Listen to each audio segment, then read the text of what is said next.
မင်္ဂလာပါဗျာ MCN သတင်းဌာနကနေပြီးတော့တင်ဆက်ပေးလိုက်တဲ့ပေါ့နော်ကျွန်တော်တို့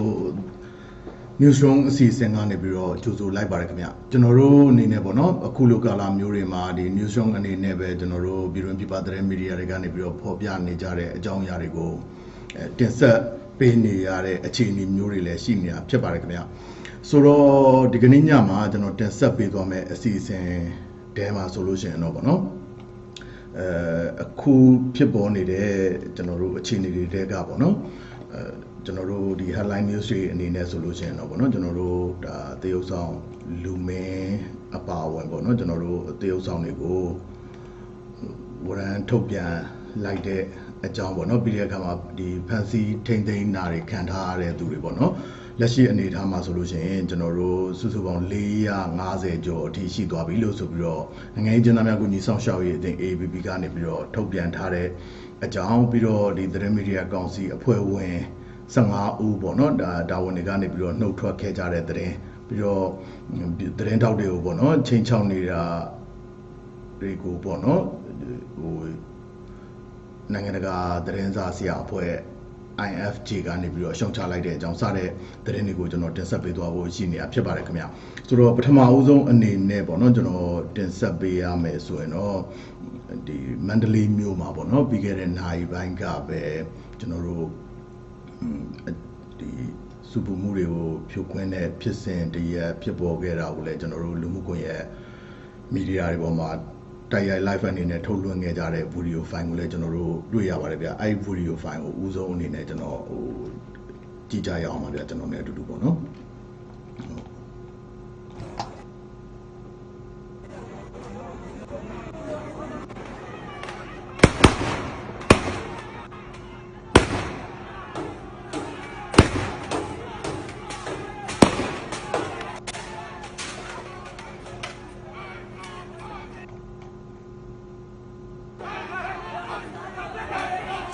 ဆိုတော့ဒီ video file တော့ကျွန်တော်တို့မန္တလေးမြို့မှာပေါ့နော်ဒီ CDM လုပ်နေကြတဲ့မြန်မာပြည်သားဝန်ထမ်းအိမ်ယာတွေအမှန်မှပြစ်ခတ်မှုတွေဖြစ်သွားခဲ့တာလို့ဆိုပြီးတော့ဒီလိုထုံးလုံးမှုတွေမှာရေးသားထားကြတာဖြစ်ပါတယ်ဗျဆိုတော့စုစုပေါင်းသမဏပြစ်ခတ်မှုပေါင်းတော့ဒီချမ်း50ထက်မနည်းဖြစ်ပေါ်ခဲ့ပြီးတော့နာမည်မျိုးကဒီ Friday အတင်းတခုရဲ့အတင်းဝင်တရားနဲ့အတင်းရဲ့ကားတစ်စီးရဲ့တနတ်ထိမှန်ခဲ့တယ်လို့ဆိုပြီးတော့ဒီအကြောင်းနဲ့ပတ်သက်ပြီးတော့ပေါ်ပြနေကြတဲ့သတင်းတွေမှာကျွန်တော်သိရှိနေဖြစ်ပါတယ်။ဆက်တင်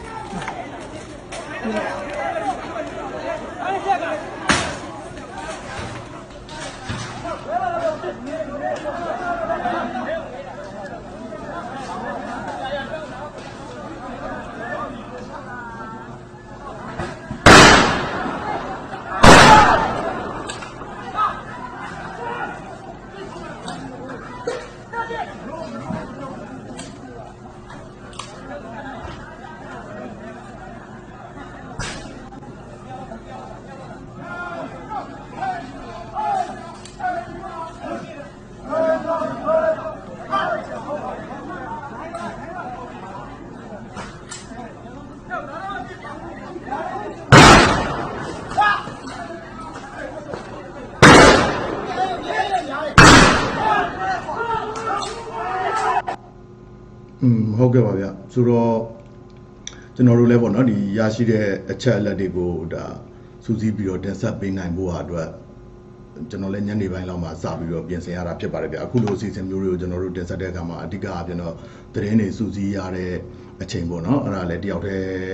ဖြစ်တဲ့အတွက်အချိန်မလုံလောက်မှုတွေလည်းကျွန်တော်မှရှိပါတယ်ဗျဒါကြောင့်လည်းအခုလို internet မဖြတ်တောက်ခင်ပေါ့နော်ဒီလိုအခြေအနေမျိုးမှာကျွန်တော်ထုတ်လွှင့်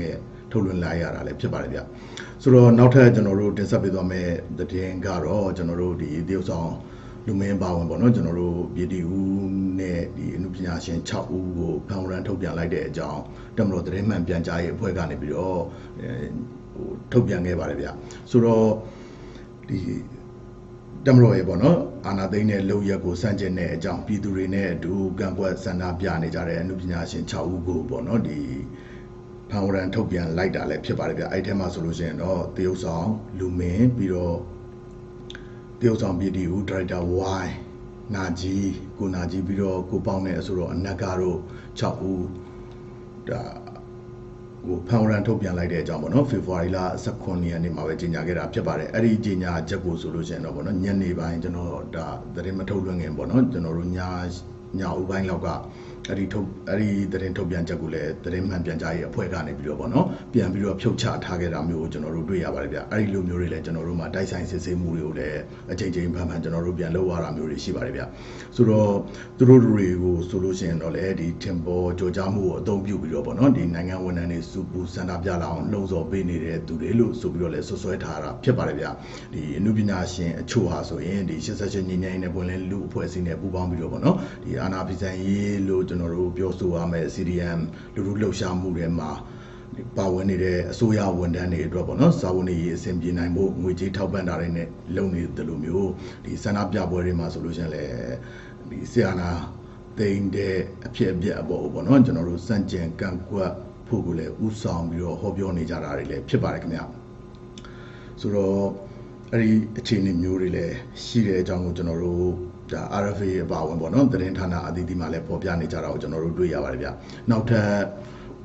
Tensabia the Rentable solution, Bono, the Siana they move people get a Fifoila Tayanigani Satin Bono, General Susu Bon, Pansy Tinting, Cantaya do Bono, Lea Mazan, Nauati, Shilare, a Jangule, and Agent Amaguni Sanshaway, the AAPP Gani Bio.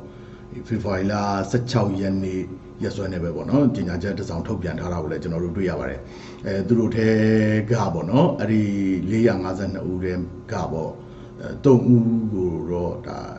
Town and Chama, Cantayara, Pipiro, the Dozan Auga, Lumia Lare, Lusubrole Popiata, Dajamulu, Lessi Chain Tibono, the Town and Chama Chenkandadu about Don't about Webono, Lea Sakun Ugaro, Pansy Tintina can't have a Pedelu, Popiata, Pibare. Nangajan Amaguni, some show it, the ABB, Gani Bilobono, Lessi Pibonide, a chain solution, led road, Nizan Sanji Madan, Denny, Bide, a Kama Bono, Anna they move a twin Mabono, Anna they moon about the Biro, Pansy Dia, so bit and Chama. Can't hire saying Nicol and Nizan Topian Bidome, Lusubrule, Popiata, Pibare, Suro Yapa, Poe Siriga, Gazon, Biro General Yadari, Tejualo Shaduri, the Renamari, Sarebono, General Book Nebe Yaga Buguri, Batuma Sobono, the Pansy Tende, Dario Kaya, Lucian Lebono, the Nangajan Maguni Sasha, the ABB, Sato Biro, a DB, a Jam Jabogule, I don't know Zotara, Pibareknia. I wrote, now Tensabi Amazono, General the Remedia, a poesy. Gabo, General Nangano, Sam Poesy, Kule Pede, Manang the Remedia, Consiga, Tree, doing Mudeva, doing Mune, Poene about Womono, Consi when Sanga Ubono, General Dawan Ganibio, no 12 like Jare, John Gule, General, the Renduya Barabia. Let's see, Bonon Nangano. Dawen nego Yayu Biro Sangani, Nangan do Sima Ochoy Consiga the same one, Bigger Yabainigawe, Yamanang and the Remedia Consigo, John Jazz, the sound people Muri, Shige Bibono, Dicane Mawe, Yewo, Siwe, call you Jempare Niama, Consi when Sanga Uzulonga, no twilight Jara Pibare, Airo Consima Poesi Bo, a Yabono, General Nase, Donze Niba Bawana Pide, Tower Lagaro. The Remedia Longan Soundario Bono, Sala Sangua Binai Boa Adro, Jashini the Jadi Chini, Mulu General Suama Piparia. So the Remedia Consibono, the Myanmar Press Consigo solution or General journalist in a Tamaro, Pidekama, Suyane, Yadabi Durijama, people are at Jatanario Bono, Jawa and PCM people are at Dra. You a Diga, you a Pidekama, Poesy. Get up your the poesy solution of no general bigger Tamda Udain saying Soya Lataka, Satin Bio Boba Lagera, Pipia Kama, and a Soya Latama solution level, no general Taman Bio, that then do me and beat Habio, poesy tare, poesy to cool, Piparamia. Ari Loda Poene, Press Council, Poene, no Twatwajare, Chini Muri, Chini. ဟာနဲ့တပြိုင်နက်တည်းမှာပဲဗျာကျွန်တော်တို့နိုင်ငံတကာသတင်းတောက်များအဖွဲ့ချုပ် IFJ ကနေပြီးတဲ့အခါမှာဒီမြန်မာနိုင်ငံရဲ့သတင်းမီဒီယာကိုပြစ်မှတ်ထားပြီးတော့နှိမ်နင်းတာတွေကိုရှုံချတဲ့အကြောင်းပေါ့နော်ဖေဖော်ဝါရီလ18ရက်နေ့မှာပဲကြေညာချက်တစ်စောင်ထုတ်ပြန်လာတာကိုလည်းကျွန်တော်တို့တွေ့ရပါတယ်ဗျာဆိုတော့မြန်မာနိုင်ငံမှာအင်တာနက်ဆက်သွယ်ရေးတွေကိုဒါဖြတ်တောက်မှုတွေအပါအဝင်ပေါ့နော်သတင်းတောက်အနည်းဆုံး9ဦးထက်မနည်းကိုလည်းပြီးခဲ့တဲ့ရက်ပိုင်းတွေကဖန်စီထိန်သိမ်းတာတွေခံခဲ့ရတဲ့အပြင်ပေါ့နော်ပြင်ဆင်ပြဋ္ဌာန်းလိုက်တဲ့ဒီပြည်မှုဆိုင်ရာဥပဒေပေါ့နော်ဒီဟာရဲ့ပြဋ္ဌာန်းချက်တွေအရာချိုးဖောက်မှုတွေကိုပေါ့နော်ပြင်းထန်တဲ့ထောင်ဒဏ်တွေချမှတ်မယ်လို့ဆိုပြီးတော့ဒါသတင်းထုတ်ပြန်မှုတွေကြေညာချက်တွေရှိခဲ့တဲ့အပေါ်ကိုလည်းဒါရှုံချတဲ့အကြောင်းထုတ်ပြန်လာတာဖြစ်ပါတယ်ဗျာဒါအပြင်ကျွန်တော်တို့ဖေဖော်ဝါရီလ12ရက်နေ့မှာပေါ့နော်ဒီမြန်မာနိုင်ငံစာနယ်ဇင်းကောင်စီကတဆင့်ဖြန့်ဝေတဲ့အကြောင်းကြားစာအတွင်းမှာပေါ့နော်ဒီအချို့သောမမှန်ကန်သောစကားလုံးတွေကိုအသုံးပြုနေတာတွေဟာသတင်းမီဒီယာဥပဒေနဲ့ပုံနှိပ်ထုတ်ဝေရေးဆိုင်ရာဥပဒေတွေကိုစန့်ကျင်နေတယ်လို့ဆိုတဲ့ဒီနိုင်ငံတော်ကောင်စီရဲ့ပေးပို့တဲ့အကြောင်းကြားစာပါအချက်တွေနဲ့ပတ်သက်ပြီးတော့လို့ရှိရင်လည်းကန့်ကွက်ထားတာဖြစ်ပါတယ်ဆိုတော့အဲ့ဒီအကြောင်းကြားစာတွေထဲမှာတော့မငြိမ်မသက်မှုကိုဖြစ်ပေါ်စေနိုင်တဲ့လှုံ့ဆော်မှုတွေဖြစ်နိုင်တဲ့အသုံးအနှုန်းတွေပေါ့နော်အဲ့ဒီဟာတွေကိုဒါကန့်ကွက်တဲ့အကြောင်းလည်းဖော်ပြထားတာဖြစ်ပါတယ်ဒီဟာထဲမှာဆိုလို့ရှိရင်တော့အာဏာသိမ်းမှုဆိုတဲ့စကားလုံးကိုအသုံးပြုနေတာတွေပြီးတော့စစ်တပ်မတော်ပေါ့နော်ကျွန်တော်တို့စစ်အစိုးရလို့ခေါ်သုံးနှုန်းတာအာဏာသိမ်းစစ်အစိုးရလို့ရည်ညွှန်းသုံးနှုန်းတာစတဲ့အပေါ်တွေကိုထောက်ပြထားရလဲဖြစ်ပါတယ်ဆိုတော့ဒီနေရာမှာပေါ့ဗျာကျွန်တော်တို့အနေနဲ့ကလည်းအခုသတင်းတွေကိုဆိုရင်ကျွန်တော်တို့အချိန်နဲ့တပြေးညီပေါ့နော်တင်ဆက်ပေးနိုင်ဖို့လို့ဆိုတဲ့အခါမှာ only one တယောက်တည်းကျွန်တော်တို့အလုပ်လုပ်ကြရတဲ့အတွက်Google Translate ကနေပြီးတော့ကျွန်တော်တို့တိုက်ရိုက်ဘာသာပြန်ဆိုမှုတွေကိုကျွန်တော်တို့တိုက်ရိုက် auto generate ထုတ်ပြီးတော့ပဲကျွန်တော်တို့တင်ဆက်ပေးနေရတာဖြစ်ပါတယ်ဗျအဲ့ထဲကမှကျွန်တော်တို့collect လုပ်ထားတဲ့သတင်းတွေလောက်ပဲပေါ့နော်ကျွန်တော်တို့မှာပြင်ဆင်တီးဖြတ်နိုင်တဲ့အချိန်မျိုးတွေလည်းရှိတော့တာဖြစ်ပါတယ်ဗျဆိုတော့ဒီလိုဟာမျိုးတွေမှာပေါ့နော်လူများရေးသားပေါ်ပြကြတဲ့တိုက်တိုက်ချင်းစီပေါ်မှာမူတည်ပြီးတော့ဒီလိုမျိုးအသုံးအနှုန်းတွေကလည်းကွဲပြားခြားနားမှုတွေရှိပါတယ်ဗျဆိုတော့ဒါတွေနဲ့ပတ်သက်ပြီးတော့လို့ရှင်ရင်လဲတိကျပွန်လင်းတဲ့တိကျမှုရှိတဲ့ခေါ်ဝေါ်သုံးဆွဲစေခြင်းနဲ့အမည်နာမည်မျိုးတွေပေါ့နော်ဒါမျိုးတွေကိုသတ်မှတ်ခေါ်ဝေါ်ကြပြီးတော့အစိုးရကိုယ်တိုင်ကဒီနာဆာကကောင်စီလို့ပဲကျွန်တော်တို့ပြောမှာပေါ့နော်ဒီကောင်စီအနေနဲ့ကလည်းအဲ့လိုမျိုးပုံပွင့်လင်းလင်းအမြန်ဆုံးပေါ့နော်ဒါမိမိကိုအဲ့လိုမျိုးတတ်မှတ်ခေါ်ဆိုဖို့ဆိုတဲ့ဟာမျိုးတွေကိုလည်းထုတ်ပြန်ပေးဖို့လိုအပ်နေတာလည်းဖြစ်ပါတယ်ခင်ဗျာဆိုတော့နောက်ထပ်ကျွန်တော်တင်ဆက်ပေးရမယ့်သတင်းတစ်ပုဒ်မှာဆိုရင်တော့ပေါ့နော်ဒီငွေတိုင်းစာချုပ်တွေကိုမဝယ်ယူကြဖို့အတွက်လွှတ်တော်ကိုစားပြုကော်မတီပေါ့နော် CRPH ကနေပြီးတော့တတိပေးတဲ့ကြေညာချက်တစ်စောင်ကိုထုတ်ပြန်ခဲ့တာကိုကျွန်တော်တို့တွေ့ရပါတယ်ဗျအဲ့ဒီထုတ်ပြန်ချက်ထဲမှာဆိုလို့ရှိရင်တော့ပေါ့နော်ကျွန်တော်တို့လက်ရှိနိုင်ငံတော်စီမံအုပ်ချုပ်ရေးကောင်စီကနေပြီးတော့ပေါ့နော်လေလံတင်ရောင်းချနေတဲ့အစိုးရငွေတိုက်စာချုပ်တွေကိုမဝယ်ကြဖို့အတွက်ဆိုတဲ့အခါမှာပေါ့နော်ဒီအဖွဲ့ဟာတရားဝင်အဖွဲ့မဟုတ်တာကြောင့်မို့လို့ပေါ့နော်ငွေတိုက်စာချုပ်ရောင်းချမှုတွေအပါအဝင်ဒီအုပ်ချုပ်ရေးဥပဒေပြုရေးတရားစီရင်ရေးစတဲ့ဘယ်လုပ်ငန်းကိုမှပေါ့နော်အဲ့ဒီကောင်စီအနေနဲ့တရားဝင်လုပ်ပိုင်ခွင့်မရှိဘူးလို့ဆိုပြီးတော့လည်းCRPH ကနေပြီးတော့ထုတ်ပြန်တဲ့ကြေညာချက်မှာဖော်ပြထားတာလည်းဖြစ်ပါတယ်ဗျဒီလိုတရားဝင်မှုမရှိတာကြောင့်မို့လို့ပေါ့နော်ရောင်းချနေတဲ့ငွေတိုက်စာချုပ်တွေကိုလုပ်ငန်းရှင်တွေအနေနဲ့မဝယ်ယူကြဖို့အပါအဝင်ပေါ့နော်ဝယ်ယူထားမယ်ဆိုလို့ရှိရင်လည်းနောက်ဆက်တွဲဆုံးရှုံးမှုတွေဖြစ်လာနိုင်ပြီးတော့အယက်သားအစိုးရအနေနဲ့ပေါ့နော်တာဝန်ယူဖြည့်ရှင်းပေးမှာမဟုတ်ဘူးလို့ဆိုပြီးတော့လည်းဖော်ပြထားတာဖြစ်ပါတယ်တစ်နှစ်နဲ့3နှစ်သက်တမ်းအသီးသီးရှိကြတယ်ပေါ့နော်ကျွန်တော်တို့အစိုးရငွေတိုက်စာချုပ်တွေကိုလေလံစနစ်နဲ့ပေါ့နော်ငွေကျပ်သန်းပေါင်း2သိန်းဖို့အထိပေါ့နော်ရောင်းချပေးဖို့ရှိနေတာဖြစ်ပြီးတော့အဲ့ဒီငွေတိုက်စာချုပ်တွေပေါ့နော်ဒီငွေတိုက်ဦးစီးဌာနစီတစိတ်ပါအစိုးရငွေတိုက်စာချုပ်တွေကိုဖေဖော်ဝါရီလ16ရက်နေ့ကနေပြီးတော့စတင်ပြီးတော့ရောင်းချပေးနေတာဖြစ်တယ်လို့ဆိုပြီးတော့လည်းကျွန်တော်တို့သိရပါတယ်ဗျဆိုတော့အဲ့ဒီကြေညာချက်ကိုထုတ်ပြန်လိုက်တဲ့ဒီပြည်ထောင်စုလွှတ်တော်ရဲ့ပြည်ထောင်စုလွှတ်တော်ကိုစားပြုကော်မတီပေါ့နော်အဲ့ဒီအဖွဲ့ဆိုတာဘာလဲဆိုတာကိုလည်းကျွန်တော်တို့တင်ပြပေးဖို့လိုအပ်လာပါတယ်ဗျဒါကတော့ကျွန်တော်တို့2008ပေါ့နော်ကျွန်တော်တို့စစ်အာဏာရှင်တွေတစ်ဖက်သက်ရေးဆွဲအတည်ပြုပြဋ္ဌာန်းခဲ့တဲ့ ခဲ့တဲ့အပေါ်ပေါ့နော်ဝေဖန်မှုများစွာရှိတဲ့2008ဖွဲ့စည်းပုံအခြေခံဥပဒေအောက်ကနေပြီးတော့လှုပ်တဲ့3ချိန်မြောက်ရွေးကောက်ပွဲလို့လည်းအထူးရွေးကောက်ပွဲလို့လည်းကျွန်တော်တို့ဆိုရမယ်ဒီနိုဝင်ဘာ10ရက်နေ့ရွေးကောက်ပွဲကနေပြီးတော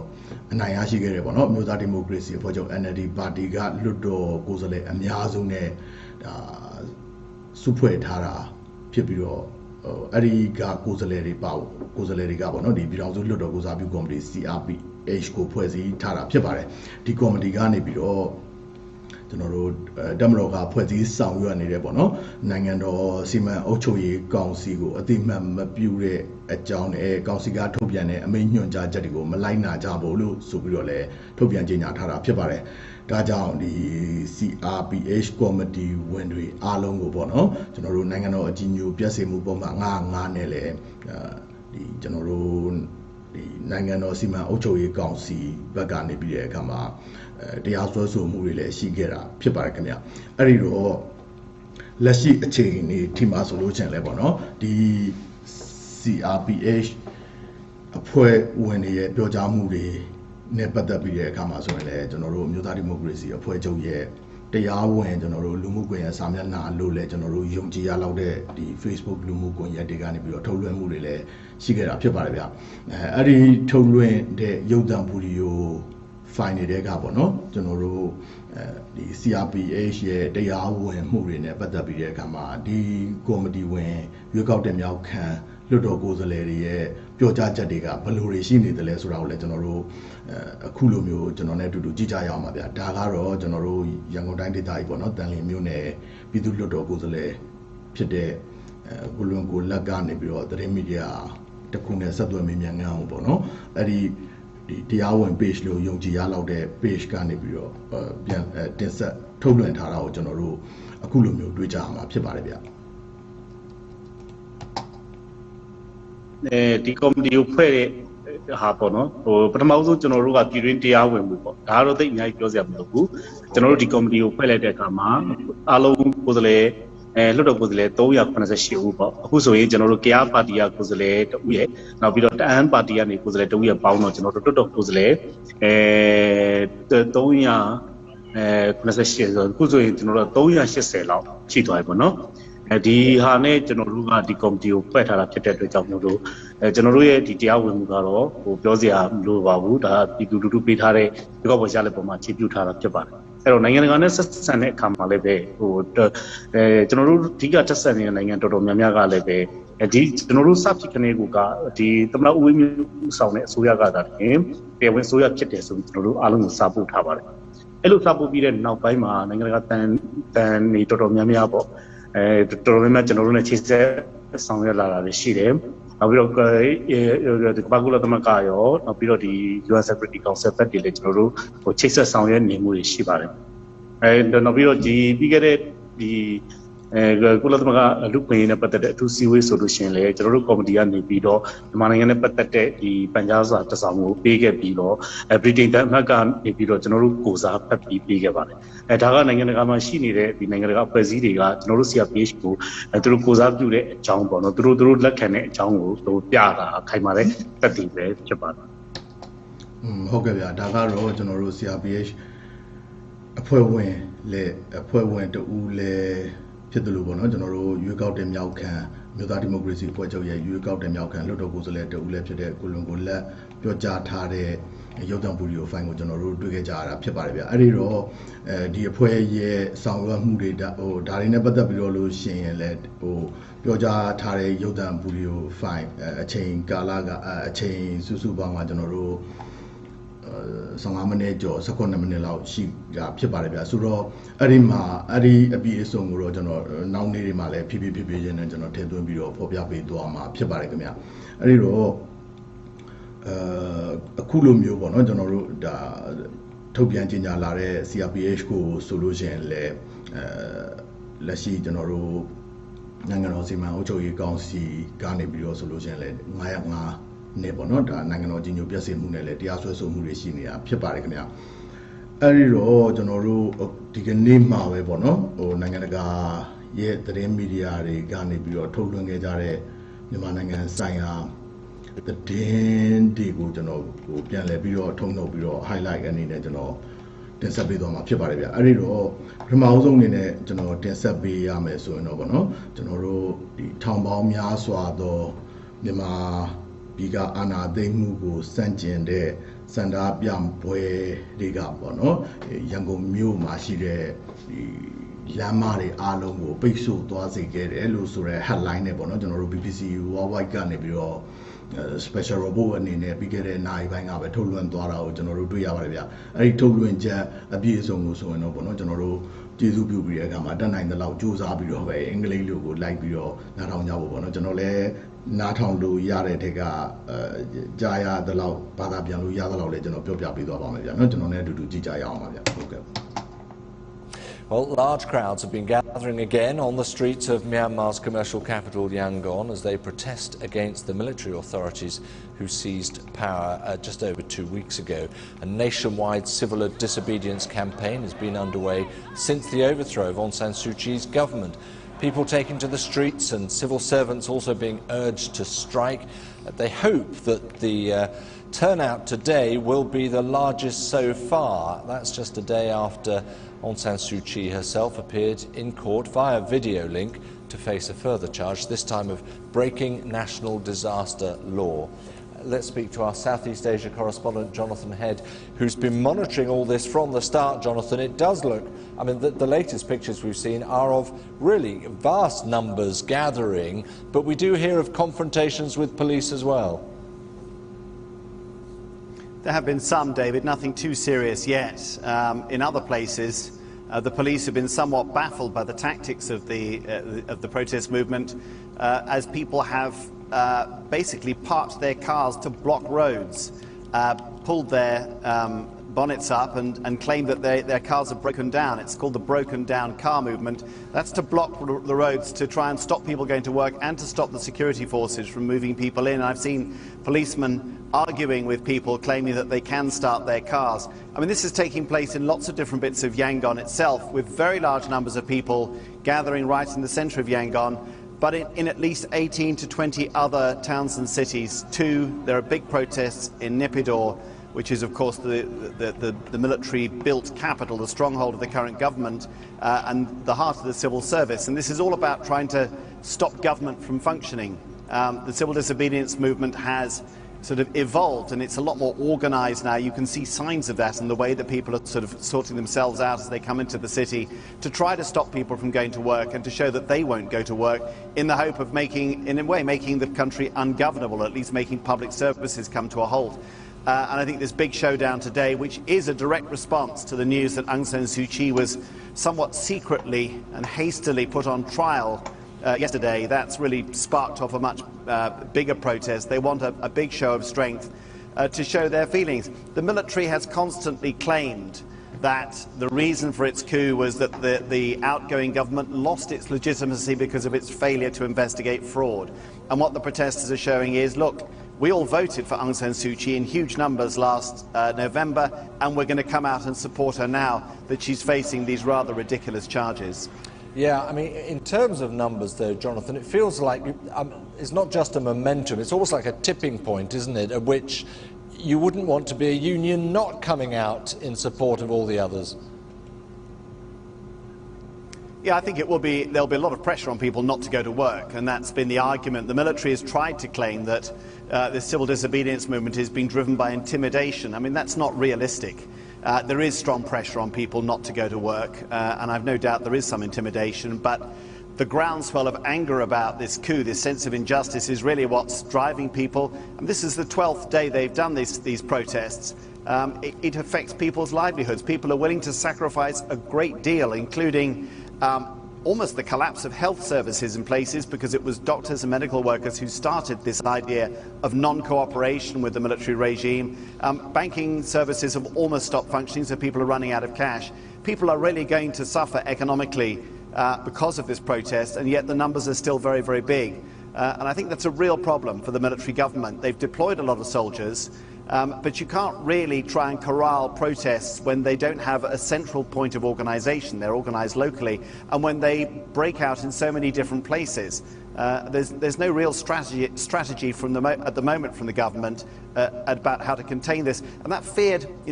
violent crackdown that everyone keeps in mind because it's what the military has done in the past is much, much harder to do when you've got cameras everywhere. All of this stuff's been live streamed. They haven't dared to shut down the internet completely during the day, and where it's so fragmented as well. It's a much more modern style of protest than we've seen in the past. OK, Jonathan, thanks very much indeed for that, the very latest there from Yangon in particular. Now, James Rodehaver is the head of the Myanmar team at the UN Office of the High Commissioner for Human Rights in Bangkok. I spoke to him a short while ago. In fact, we focused to start with on just what Jonathan was talking about, the broken car protest, using those stalled cars effectively to block roads. What did he think of that? Well, I think that it's quite... ဟုတ်ကဲ့ပါဗျဆိုတော့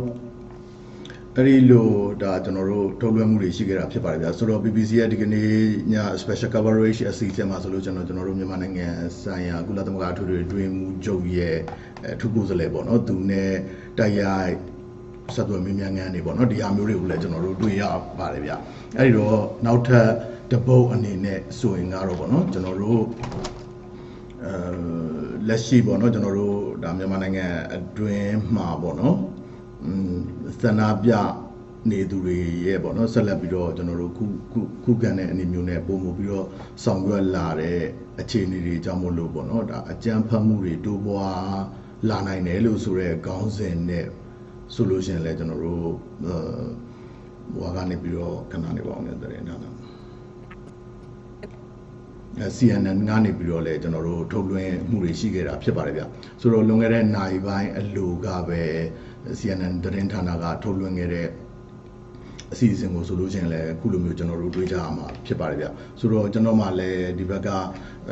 ထုတ်လွှင့်နိုင်ဖို့အရေးပေါ့လေကျွန်တော်ဒီဘက်ကဒီ file တွေကိုထိုးပြရတဲ့ဟာတွေကိုလည်းကျွန်တော်လုံနေရတာဖြစ်တဲ့အတွက်အာယုံကရလိုက်မရလိုက်ပေါ့နော်ပြီးတော့ကျွန်တော်ကိုယ်တိုင်လည်းအင်္ဂလိပ်စာအဲ့လောက်မကောင်းပါဘူးဗျတချို့ဟာတွေကကျွန်တော်လည်း Google Translate ကိုအသုံးပြုပြီးတဲ့အခါမှာဆောင်ရွက်နေရတာလည်းဖြစ်ပါတယ်ဗျဆိုတော့တက်တလောင်မှတ်တလောင်နဲ့ပဲပေါ့နော်ကျွန်တော်စူးစမ်းပေးပါမယ်ဗျကြားလိုက်တဲ့ဟာတွေကိုလေဟုတ်ကဲ့ပါဗျဟုတ်အဲ့တော့အခုလိုမျိုးကြည့်ကြရအောင်ပါဗျ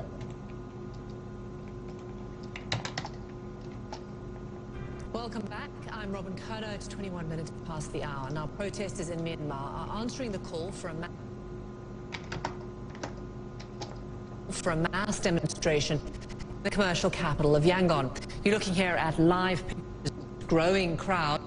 Activists are asking for millions to gather, and that's raising fears of a potential violent military crackdown. Police have filed an additional charge also against opposed leader Aung San Suu Kyi. She already faced charges of illegally importing 6 walkie-talkie radios, and now her lawyer says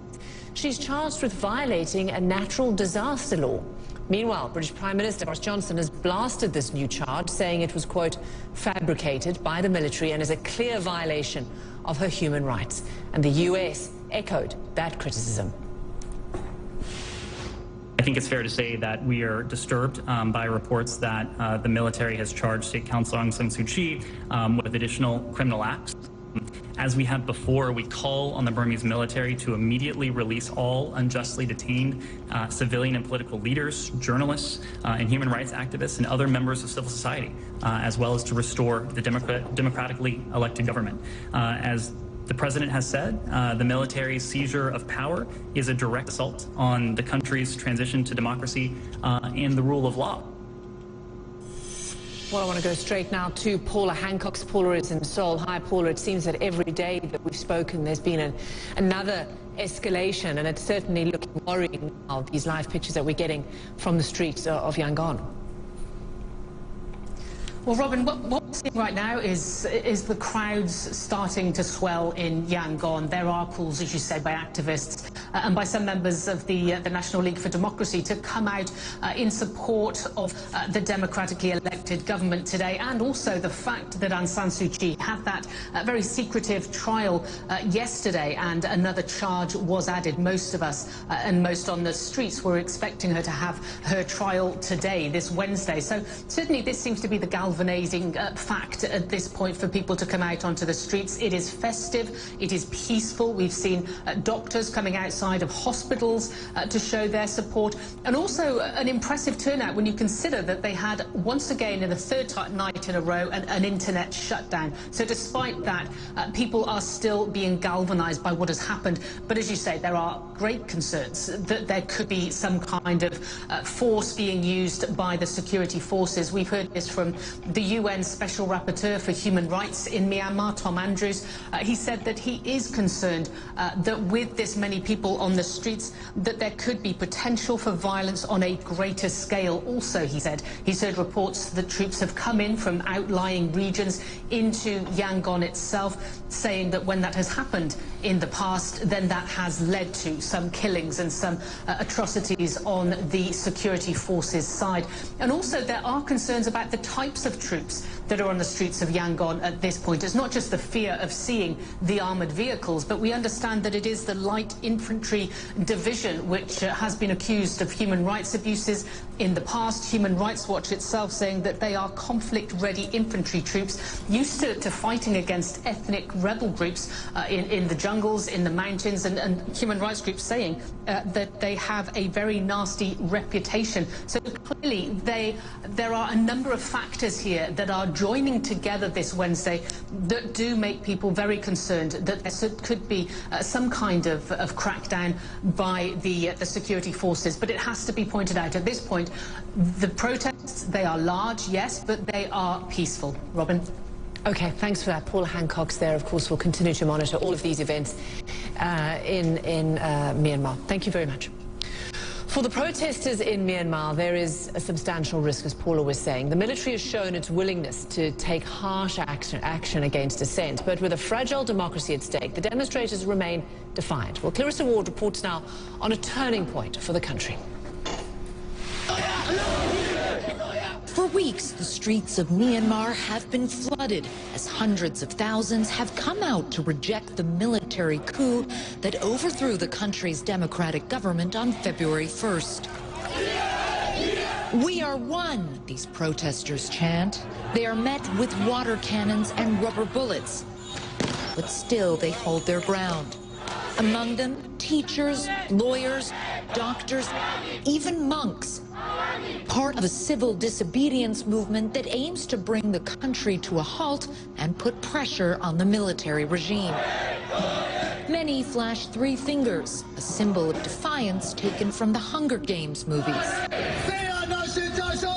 31-year-old activist Myo Tet has been out on the streets every day. Every day we see more and more energy on the street. People are very committed. People are very energetic here against this dictatorship. But there are signs that a military crackdown may be imminent. Civilian leaders have been arrested, and much of the country's internet regularly shut off. Already, blood has been shed. 19-year-old Mya Twetwe Kain was shot in the head last week while attending a protest. She has been on life support since. Myanmar, also known as Burma, has endured decades of repressive military rule. Sandwiched between India and China, the country of 54 million is rich in oil and gas. In 2015, a democratically elected civilian government under Nobel Peace Prize winner Aung San Suu Kyi was allowed to take power. But her position has always been precarious. Suu Kyi has been detained since the coup, along with the Burmese president. Last week, U.S. President Joe Biden announced sanctions against the generals. The people of Burma are making their voices heard, and the world is watching. We'll be ready to impose additional measures. But as the situation continues to escalate, UN Special Rapporteur Tom Andrews has a stark warning. Give us a sense of what's at stake here. A disaster, and it could take many forms. It could take a bloodbath. And we've seen this happen in the past. This is not an idle threat by the military. They have shown that they are capable of massacring people, large numbers of people. But for the incredibly brave people of Myanmar that are on the streets protesting, engaging in civil disobedience despite that threat, what is more terrifying for them than anything is going back into the clutches of a military authoritarian regime. Myo Tet says he is aware of the risks. Are you scared? No, not. We will fight till the end. We will fight until we get back our rights, until we get back our democracy. We will fight. We will win this fight for sure. Clarissa Ward, CNN. ဟုတ်ကဲ့ပါဗျဆိုတော့ဒါကတော့ကျွန်တော်တို့ CNN ကနေပြီးတော့ပြီးခဲ့တဲ့နိုင်ပိုင်းကပဲပေါ့နော်ကျွန်တော်တို့ special report အနေနဲ့ထုတ်လွှင့်သွားခဲ့တာဖြစ်ပါတယ်ဗျအဲ့တော့ဒီထဲမှာပါဝင်နေပေါ့နော်ကျွန်တော်တို့မြန်မာနိုင်ငံဆိုင်ရာလူခွင့်ရေးထူကိုယ်စားလှယ်ပေါ့နော်သူအနေနဲ့ကတော့ပေါ့နော်လက်ရှိကျွန်တော်တို့တိုင်းနိုင်ငံပုဂ္ဂိုလ်နဲ့နိုင်ငံတော်သမ္မတတို့ဆွဲဆိုခံထားတဲ့အမှုတွေကိုပေါ့နော်မျှတဖို့အတွက်သူအနေနဲ့မျှော်လင့်တယ်လို့ဆိုပြီးတော့ဒါပြောကြားမှုတွေရှိခဲ့တာပါဘာကြောင့်လဲဆိုတော့ပေါ့နော်ဘယ်တော့မှဆိုလို့ချင်းလဲကျွန်တော်တို့ပြီးခဲ့တဲ့ဒါအမေရိကန်နိုင်ငံသားရက်တော်ဒါဒေါ်ဆန်းစုကြည်နေအိမ်တွင်ဝင်ရောက်ခဲ့မှုအပါအဝင်ပေါ့နော်ဒီဟာတွေအားလုံးကဒါပြသက်ဆန်ဆန်နဲ့ဒါဆောင်ရွက်ခဲ့တာတွေဖြစ်တဲ့အတွက်ပေါ့နော်ဒီအဲ့ဒီလိုအခြေအနေတွေဖြစ်တဲ့အကြောင်းကိုလည်း Trump ငါပြောကြားခဲ့တာလည်းဖြစ်ပါတယ်ဗျာဆိုတော့ American သမ္မတအနေနဲ့ဆိုလို့ရှိရင်လည်းပေါ့နော်လက်ရှိဆီအာဏာသိမ်းမှုတွေနဲ့ပတ်သက်ပြီးတဲ့အခါမှာပေါ့နော်အဓိကတာဝန်ရှိသူတွေကိုဆိုလို့ရှိရင်လည်းကျွန်တော်တို့အရေးယူပိတ်ဆို့တန်ခတ်မှုတွေကိုပေါ့နော်ချမှတ်ထားတာလည်းဖြစ်ပါတယ်ဗျာဆိုတော့နိုင်ငံတကာခေါင်းဆောင်အသီးသီးကလည်းအခုလိုမျိုးအဲ့လိုမျိုးပေါ့နော်ဒါကန့်ကွက်တာတွေရှုံချတာတွေပေါ့နော်ဒီလိုအမျိုးတွေကိုလည်းပြုလုပ်နေကြတာလည်းဖြစ်ပါတယ်ခင်ဗျာအဲ့ဒီတော့ကျွန်တော်တို့ပေါ့နော်နိုင်ငံတကာအရေးတွေနဲ့ပတ်သက်တဲ့အခါမှာဆိုလို့ရှိရင်ပေါ့နော်မြန်မာနိုင်ငံမှာဒါအာဏာသိမ်းမှုတွေနဲ့အတူပေါ့နော်အခုလိုမျိုးဖြစ်ပေါ်နေတဲ့မငြိမ်မသက်မှုတွေကိုတရုတ်အစိုးရအနေနဲ့မမြင်လိုဘူးလို့ဆိုတဲ့ကောင်းစဉ်နဲ့လည်းဒါရေးသားဖော်ပြလာတဲ့သတင်းတွေကိုကျွန်တော်တို့တွေ့ရပါတယ်ဗျဆိုတော့အဲ့ဒီဖော်ပြချက်တွေမှာဆိုရင်ပေါ့နော်ကျွန်တော်တို့ကဏ္ဍနေပါဦးဗျဟုတ်ဖော်ပြမှုတွေထဲမှာဆိုလို့ရှိရင်တော့ဗောနော်ကျွန်တော်တို့ဒါတမတော်ကအာဏာသိမ်းမှုနဲ့အတူလက်ရှိဖြစ်ပေါ်နေတဲ့မငြိမ်မသက်မှုတွေဒါဖြစ်ပေါ်နေရတဲ့အခြေအနေတွေကိုဗောနော်လုံးဝမြင်လို့စိတ်မရှိဘူးလို့ဆိုပြီးတော့တရုတ်ဆိုရရဲ့အရှိတောင်အာရှနိုင်ငံများဆိုင်ရာတန်တမန်ကနေပြီးတော့ဖေဖော်ဝါရီလ16ရက်နေ့တုန်းကပြောကြားမှုတွေရှိခဲ့တာဖြစ်ပါတယ်ဗျအဲ့လိုပြောကြားတဲ့နေရာမှာတော့ဗောနော်မြန်မာနိုင်ငံမှာလက်ဆိုတော့တရုတ်နိုင်ငံအနေနဲ့မမြင်တွေ့လို့တဲ့အကြောင်းအရာတွေဖြစ်နေပြီးတော့ဖြစ်ပြီးတော့ပေါ့နော်အဲ့ဒီဖြစ်ပေါ်နေတဲ့ပြဿနာတွေအကြောင်းအရာတွေကိုဆိုလို့ရှိရင်လည်းပေါ့နော်နိုင်ငံရေးပါတီတွေစုပေါင်းပြီးတဲ့အခါမှာတည်ငြိမ်မှုရှိစေဖို့ဟာအတွက်ပေါ့နော်ဒီကွဲပြားခြားနားမှုတွေကိုကောင်းစွာကင်တွယ်နိုင်လိမ့်မယ်လို့မျှော်လင့်တဲ့အကြောင်းကိုလည်းပြောကြားထားတာဖြစ်ပါတယ်ခင်ဗျအဲ့ဒီလိုပြောကြားထားတဲ့အခြေအနေတွေနဲ့အတူပေါ့နော်ကျွန်တော်တို့တရုတ်နဲ့ရုရှားတို့ရဲ့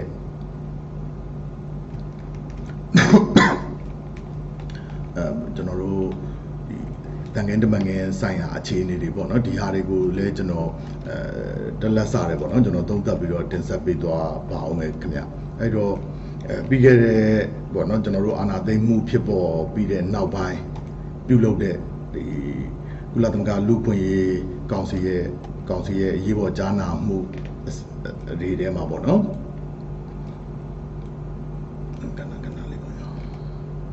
ဒီတဲမှာပေါ့နော်ရုရှားနဲ့ကျွန်တော်တို့တရုတ်နိုင်ငံရဲ့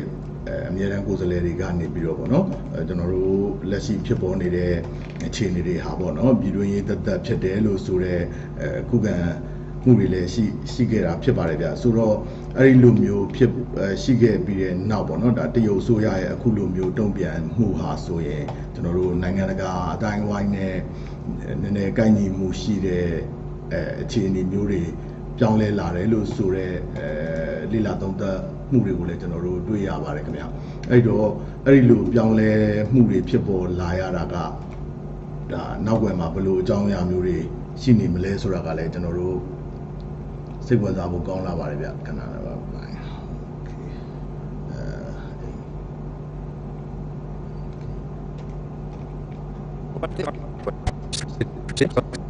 နော်အဲ့ဒီတော့ဒီအခုဖြစ်ပေါ်နေတဲ့အခြေအနေတွေနဲ့ပတ်သက်ပြီးတော့ပဲပေါ့နော်ကျွန်တော်တို့ရုရှားနိုင်ငံဟာဆိုလို့ရှိရင်တော့ ထောက်ခံမှုတွေရှိခဲ့တယ်လို့ဆိုတော့ကျွန်တော်တို့ Moscow Time သတင်းရဲ့ဖော်ပြမှုကိုလည်းကျွန်တော်တို့ထူးထူးခြားခြားတွေ့ရပါတယ်ဗျအဲ့ဒီဖော်ပြမှုတွေထဲမှာဆိုရင်ပေါ့နော်ဒီကုလသမဂ္ဂလူခွင့်ရေးကောင်စီရဲ့အမြဲတမ်းထူးကိုယ်စားလှယ်ကဆိုရင်လည်းပေါ့နော်အဲ့ဒီဆွေးနွေးပွဲမှာပြောကြားခဲ့တဲ့အကြောင်းအရာတွေကိုကျွန်တော်တို့ထုံနှုတ်ပြီးတော့တစ်ချက်လေးကျွန်တော်တင်ဆက်ပေးရမယ်ဆိုရင်တော့ပေါ့နော်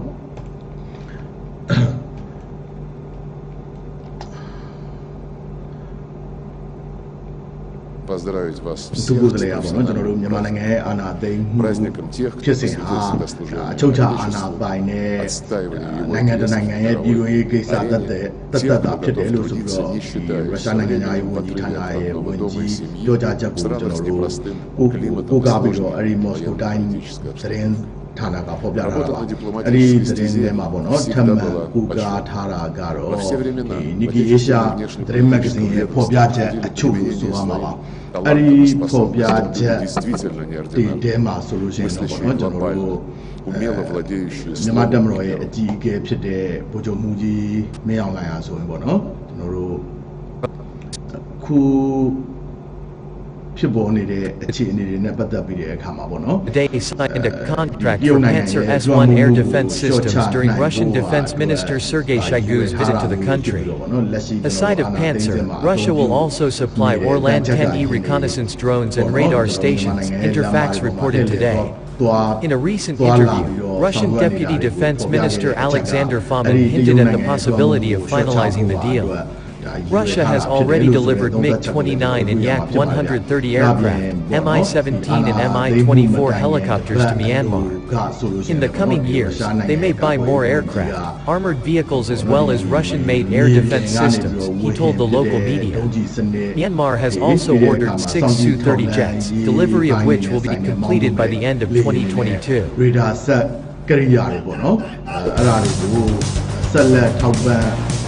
Muri PN နိုင်လို့ပြောပေါ့နော်ဒါပတ်သက်အဲ့ဒီအကြောင်းအရာတွေနဲ့ပတ်သက်တဲ့စာချုပ်ကိုလည်းအပြီးသက်ချုပ်ဆိုလက်မှတ်ရေးထိုးပေါ်ရတယ်ဆိုမြန်မာနိုင်ငံကိုလာရောက်မှုရှိခဲ့တာကိုကျွန်တော်တို့တွေ့ကြရမှာဖြစ်ပါတယ်ပြီးခဲ့တဲ့10ခုနှစ်တစ်ခုလုံးဒီကားမှာဆိုလို့ရှိရင်လည်းပေါ့နော်ကျွန်တော်တို့အတန်နေရရဲဆိုဟုတ်နိဗ္ဗာန်တစ်ခုလုံးမှာဆိုလို့ရှိရင်လည်းပေါ့နော်ကျွန်တော်တို့တမတော်ရဲ့ကာကွယ်ဦးစီးချုပ်က ရုရှားနိုင်ငံကိုပေါ့နော်တွားရောက်နေပတ်ခဲ့တဲ့အကြိမ်ကစုစုပေါင်း6ကြိမ်အထိရှိခဲ့တာဖြစ်ပါတယ်ခင်ဗျအဲ့ဒီနောက်ပိုင်းမှာကျွန်တော်တို့အကျိုးစီးပွားအနေနဲ့ဆိုရင်လည်းဒီကြောင်းလုံးလုံးရေးဆိုင်ရာကျွန်တော်တို့ဒီချက်တွေကိုရုရှားနိုင်ငံနဲ့လက်မှတ်ရေးထိုးမှုတွေရှိခဲ့တာလည်းဖြစ်ပါတယ်နောက်ဆုံးအနေနဲ့ကတော့အခုဆရာနာသိမ့်ပြီးတဲ့ရက်အနည်းငယ်အတွင်းမှာပေါ့နော်မြန်မာနိုင်ငံဟာရုရှားနိုင်ငံလို့ပေါ့နော်ဒီ COVID-19 ကမ္ဘာ့ကပ်ရောဂါကိုကာကွယ်နိုင်တဲ့ကာကွယ်ဆေးကိုပေါ့နော်အတီးပြုပြီးတော့ထိုးနှံပြီးတဲ့21နိုင်ငံမြောက်နိုင်ငံဖြစ်လာတဲ့ဆိုတဲ့အချက်ကိုကျွန်တော်တို့တွေ့ရကြရမှာဖြစ်ပါတယ်ခင်ဗျအဲ့ဒီလိုမျိုးကျွန်တော်တို့ဆက်ဆက်နေတဲ့အခြေအနေတွေနဲ့ဒီလိုပေါ့နော်တရုတ်နိုင်ငံအနေနဲ့ကတော့အခုလက်ရှိဖြစ်ပေါ်နေတဲ့ဖြစ်ပေါ်မှုအခြေအနေတွေကိုပေါ့နော်နိုင်ငံတကာအတိုင်းအဝိုင်းရဲ့ဒါလေသံနဲ့အတော်နီးစပ်တဲ့တုံ့ပြန်မှုမျိုးကိုကျွန်တော်တို့တွေ့လာရတယ်ဆိုပေမဲ့လည်းပေါ့နော်ရုရှားနိုင်ငံကအခုလိုမျိုးရပ်တည်နေရလဲဖြစ်ပါတယ်အဲ့လိုတရုတ်နဲ့ရုရှားတို့ရဲ့ပေါ့နော်ဒါမြန်မာလက်နက်ကိုင်တပ်ဒီမြန်မာတပ်မတော်ပေါ့နော်ရိုးရမပြတ်မဟာမိတ်တွေအဖြစ်ပေါ့နော်သူတို့က သဘောထားမှုရှိနေသေးပြီးတဲ့အခါမှာအာဏာသိမ်းမှုအပေါ်ပေါ့နော်နိုင်ငံတကာရဲ့ပြစ်တင်ဝေဖန်မှုတွေရှုံချမှုတွေပေါ့နော်စန့်ကျင်ပြီးတဲ့အခါမှာမြန်မာနိုင်ငံရဲ့ပြည်တွင်းရေးတွေကိုပေါ့နော်ဒါဝင်ရောက်ပြီးတော့ပြောင်ပြောင်တင်းတင်းဆွတ်ဖက်မှုတွေအဖြစ်ကိုဆိုလို့ရှိရင်လည်းနိုင်ငံတကာ expect တွေကသုံးသပ်ချက်တွေရှိနေကြတာဖြစ်ပါတယ်ဆိုတော့အဲ့ဒီလိုပေါ့နော်ဒါသုံးသပ် ချက်တွေရှိနေတဲ့အခြေအနေနဲ့တိုက်တိုက်ဆိုင်ဆိုင်ဆိုသလိုပါပဲဗျဆိုတော့ဘာကြောင့်ကျွန်တော်ကတိုက်တိုက်ဆိုင်ဆိုင်လို့ကျွန်တော်သုံးနှုန်းရတာလဲဆိုတော့ပြီးခဲ့တဲ့ရက်ပိုင်းတွေမှာဆိုလို့ရှိရင်လည်းကျွန်တော်တို့ကချင်ပြည်နယ်မှာပြစ်ခတ်ဖြိုခွင်းနှိမ်နင်းမှုတွေဖြစ်ပေါ်ခဲ့တာအကြောင်းတွေလည်း ပါဝင်ပါတယ်ဗျအဲ့ဒါကတော့ကျွန်တော်တို့ဆန္ဒပြသူတွေကိုပေါ့နော်အကြမ်းဖက်ဖြိုခွင်းတာတွေနဲ့နှိမ်နင်းတာတွေကိုမလုပ်ဖို့ဆိုပြီးတော့ကချင်လွတ်မြောက်ရေးအဖွဲ့ KIO ကနေပြီးတော့ကြီးညာချက်တစ်စောင်ထုတ်ပြန်ထားတာကိုလည်းကျွန်တော်တို့တွေ့ရပါတယ်ဗျအဲ့ဒီထုတ်ပြန်ချက်ထဲမှာဆိုလို့ရှိရင်တော့ပေါ့နော်ဒီစစ်အာဏာရှင်စနစ်အပြီးတိုင်ပေါ့နော်ခြုံငိမ့်နိုင်ဖို့ရတဲ့အတွက်ကြိုးပမ်းနေကြတယ်ပေါ့နော်ကြိုးပမ်းနေကြတဲ့ဆန္ဒပြလှုပ်ရှားမှုတွေကိုထောက်ခံတဲ့အကြောင်းနဲ့ပေါ့နော်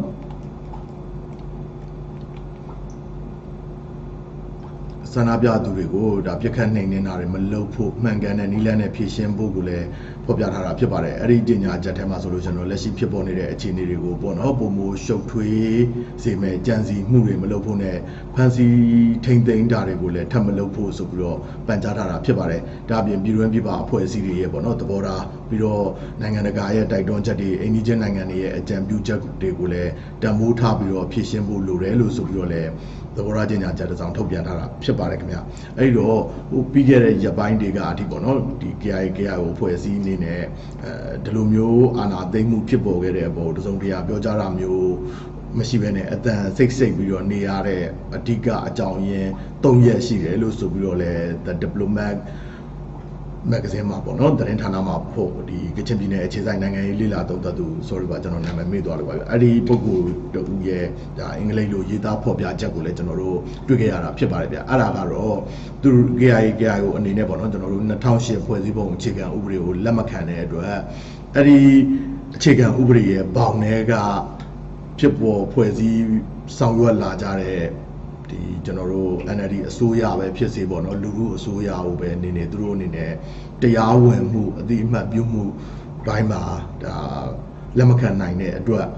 အတန်စိတ်နေရတာဖြစ်နိုင်တယ်ဆိုတဲ့အချက်တစ်ချက်ပြီးတဲ့အခါမှာဒီအဲ့ဒီအချက်မျိုးတွေကိုအဓိကဖော်ပြထားတာဖြစ်ပါတယ်ဗျဆိုတော့ကျွန်တော်လည်းအဲ့ဒါတွေကိုလက်တန်းပေါ့နော်ကျွန်တော်ပြောရတာတွေဖြစ်တဲ့အတွက်လည်းကျွန်တော်မှာပြဿနာရှိပါတယ်ဗျနော်ဆိုတော့အဲ့ဒီလိုမျိုးတွေ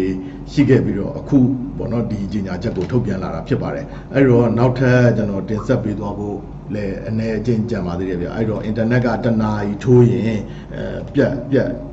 တနာရီကြောအချိန်ရောက်တာလည်းပြတ်ပါတယ်ဗျဆိုတော့အဲ့ဒီ internet ဒီဘာကြောင့်အဲ့လိုအချိန်မျိုးတွေမှာပြတ်ရတာတော့ဆိုတဲ့ဟာကိုလည်း Sky News ကနေပြီးတော့ပဲညနေပိုင်းကပေါ့နော်သုံးသက်ချက်တစ်ခုကိုလည်းထုတ်လွှင့်သွားတာမျိုးကိုကျွန်တော်ဖတ်ခဲ့ရပါတယ်ဗျတွေ့ခဲ့ရပါတယ်ဗျအဲ့ဒီဟာကတော့ဒီညတနာရီမာရှယ်လောကျွန်တော်တို့အရေးပေါ်အခြေအနေပေါ့နော်လဲကြီးညာထားတယ်ည7:00 နာရီကနေပြီးတော့မနက်4:00 နာရီအထိလည်းမထွက်ရအခြေအနေမှာဘာကြောင့်အင်တာနက်ကိုဖြတ်တောက်တာလဲဆိုတဲ့အပိုင်းမှာဆိုလို့ရှိရင်လည်းသူတို့ရဲ့ဒါ